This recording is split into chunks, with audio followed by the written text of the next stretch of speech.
പിന്നെ ഇപ്പോൾ ഇന്ന് താങ്കൾ ഒരു പരാതി NIAക്ക് നൽകുന്ന ആ ഒരു സാഹചര്യം എന്താണ്? താങ്കൾ ഇപ്പോഴാണോ ഈ പാട്ടിന്റെ വരികൾ ശ്രദ്ധിക്കുന്നത്?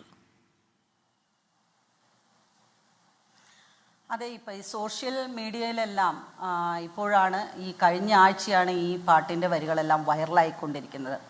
അപ്പോൾ ഒരു സാധാരണ ഒരു വീട്ടമ്മ എന്ന നിലയിലും ഒരു ജനപ്രതിനിധി എന്ന നിലയിലും നമ്മൾക്ക് നോക്കുമ്പോൾ കാണാൻ സാധിക്കുന്നത് എന്താണെന്ന് വെച്ചാൽ നമ്മുടെ ഈ സാമൂഹ്യ നവോത്ഥാനവും അതുപോലെ തന്നെ നമ്മുടെ നാടിൻ്റെ സദാചാര ബോധവും എല്ലാം ഉൾക്കൊണ്ട് പ്രവർത്തിക്കേണ്ട നമ്മുടെ പുതിയ തലമുറക്കാർ ഏതു ഭാഗത്തേക്കാണ് പോകുന്നതെന്നാണ്.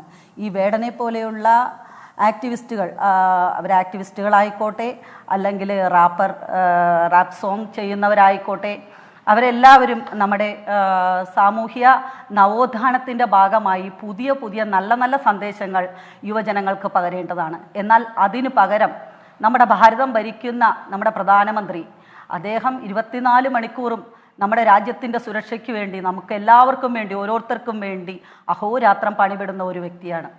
അത് നമ്മുടെ ഭാരതത്തിൻ്റെ പ്രധാനമന്ത്രിയെ കപട ദേശവാദിയെന്നും അതുപോലെ തന്നെ വാളെടുത്തവൻ്റെ കയ്യിൽ രാജ്യമെന്നും അതെല്ലാം പറയുന്നതിൻ്റെ ചേതോ വികാരം എന്താണെന്ന് മനസ്സിലാകുന്നില്ല. അതുപോലെ തന്നെ അദ്ദേഹത്തിൻ്റെ പല പരാമർശങ്ങളിലും അദ്ദേഹത്തിൻ്റെ ഒരു സോഷ്യൽ ഇൻഫ്ലുവൻസറാണ് അദ്ദേഹം, ഒരു എന്താ പറയുക, ഒരു കലാകാരനാണ്. ഒരു കലാകാരൻ എന്ന് പറഞ്ഞാൽ ഒരു സോഷ്യൽ ഇൻഫ്ലുവൻസറാണ്.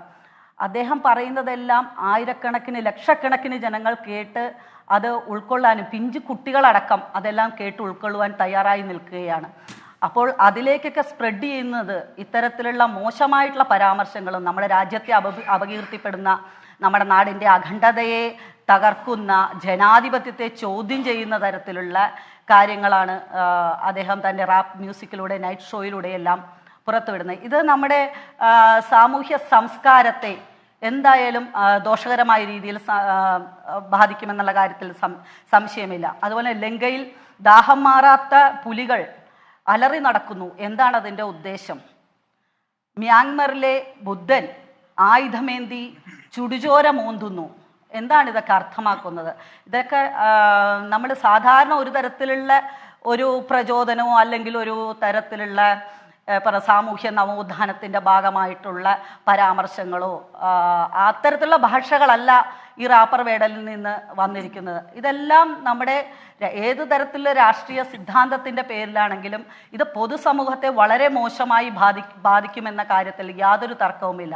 അതുകൊണ്ട് തന്നെ ഇതെല്ലാം വളരെ വസ്തുനിഷ്ഠമായി ഈ വിഷയങ്ങളെല്ലാം പഠിക്കേണ്ടതുണ്ട്. വസ്തുനിഷ്ഠമായ അന്വേഷണം നടത്തണമെങ്കിൽ ഒരു കേന്ദ്ര ഏജൻസിയെ കൊണ്ട് മാത്രമേ കഴിയുള്ളൂ. അതിൻ്റെ അടിസ്ഥാനത്തിലാണ് ഞാൻ അങ്ങനെ ഒരു പരാതി കേന്ദ്ര ആഭ്യന്തരമന്ത്രിക്കും അതുപോലെ തന്നെ NIAക്കും എല്ലാം നൽകിയിട്ടുള്ളത്.